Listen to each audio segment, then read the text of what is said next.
Assalamu'alaikum. This is a question on behalf of a non-Muslim brother. His name is Swaminathan. He's completed his bachelor's in information technology. And his question is, why is the Islamic world so sensitive to criticism? And why does Salman Rushdie or a European cartoonist receive death threats? The practice of fatwas to be more precise. Isn't there a better way to react to this? There should be. Sister asked a good question on behalf of a non-Muslim brother, that why are Muslims so sensitive to criticism? And in reference to Salman Rushdie, why are you so sensitive to criticism? Sister, every individual is sensitive. You show me one human being in the world who is not sensitive. But the sensitivity keeps on changing. The sensitivity keeps on changing. Certain things you are sensitive, certain things you are not. So everything, the levels keep on changing, each different individual. As far as the Muslims are concerned, we Muslims, we love our Creator Allah subhanahu wa ta'ala, and we love our Prophet Muhammad sallallahu alaihi wasallam. And our Prophet Muhammad sallallahu alaihi wasallam said that no Muslim is a Muslim until he loves Allah and His Messenger more than his own self. Loves Allah and His Messenger more than his own self. Now when we analyze the human being, some of the human beings love their children the most. There was research done that monkeys, they love their children very much. So the monkey was put in a well along with the child, and water was put. Water started rising up in that well. So the monkey picked up the kid and put in the arms. The water rose. It tried to save the child as much as the water kept on rising. Once it could not, it left the child and jumped out. So they loved the child a lot, but own life is more than the child. So left the child because the monkey could not jump along with the child. Just an experiment. Similarly, people like the children, they like their own life, etc. But as far as the Muslims are concerned, we love Allah and His Messenger more than ourselves. For example, if you abuse me, I would not like it, but I would not mind it. I would not like it, but I would not mind it. ठीक है, no problem. But if you abuse Allah and His Messenger, I would feel more hurt.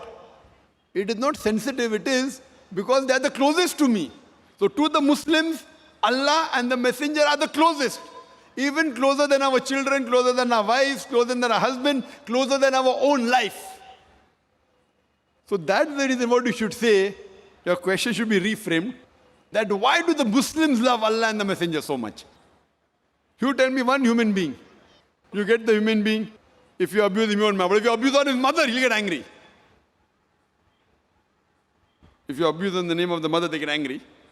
So we love our Allah and our Messenger more than our mother also. So based on these things, the Muslims, they want to clarify. So when Salman Rushdie, being a so-called Muslim in inverted commas, born in a Muslim family, when he wrote book and criticized falsely, just for a few, just for money. So that's the reason the Muslims objected. You say, are there any better ways? There are many ways of objecting. I don't agree that all the ways the Muslims objected are right. Many a time they destroyed property which is wrong. I don't agree with it. But they are sensitive because it deals with our Creator Allah subhanahu wa ta'ala Messenger. But we should feel bad. But some of them overreact. Some of them took out protest, which were violent, which should not be. Some were peaceful, which is good. Best is to reply. And if you hear my talk on, is religious fundamentalism a stumbling block to the freedom of expression, I have given details. What did Salman Rushdie do? And how did he write the book? And the first country that banned the satanic verses was which country? India. Shri Rajiv Gandhi, at that time was the Prime Minister. He banned that book, Satanic Verses, in India. The first country to ban it. And I appreciate him. But unknowingly, he did not know that in that same Satanic Verses, besides speaking bad about Prophet of Islam and Allah subhanahu wa ta'ala, he even spoke bad about Sita and Ram. Sri Ram, which people, when they read the book, they may not realize, they just superficially read it. And imagine, I'm asking the question to the British government. A few years back, there was an American author, writer, who uses a 4-letter word for Margaret Thatcher's policies. Margaret Thatcher's policy. 4-letter word, father, uncle, cousin, king. And they banned him from coming to UK. Why? He uses the 4-letter word. This Salman Rushdie,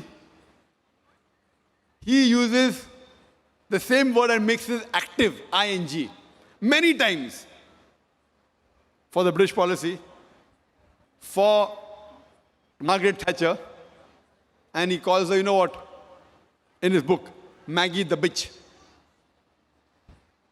Now fine. If you say, maybe the Britishers are bold, they wouldn't mind. But imagine if you meet the son of Margaret Thatcher and tell him that Salman Rushdie called you a son of a bitch. What will he do? He will hammer you. So everyone is sensitive depending upon what the sensitivity is. Imagine the same British government which banned another American author for using a 4-letter word, allows Salman Rushdie. Why? The reason is why? Because he abuses our Prophet Muhammad Sallallahu Alaihi Wasallam. So because he abuses the Prophet Muhammad Sallallahu Alaihi Wasallam, they can digest the same 4-letter word for Margaret Thatcher because he abused the Prophet of Islam. So this is how the policies keep on changing. So what we realize, that in Islam, there is freedom of expression, the freedom of speech, but it should not go beyond the limit. It should not hurt anyone. And it should be with proof. If it hurts anyone and if it's logical and proof, it's different. But you cannot malign anyone. Maligning and backbiting is not allowed in Islam. So based on that, the Muslims, because Salman Rushdie, he maligned and he abused our Prophet Muhammad, that's the reason the Muslims felt bad and they agitated, which agree with it. And if we analyze, in most of the religions, the punishment for blasphemy is high. Whether you read the Bible, whether you read the Hindu scriptures, whether you read the Quran, and this we consider as blasphemy. That's the reason the Muslims were angry and we were sensitive, because he spoke against to something which we love much more than our life. Hope that answers the question.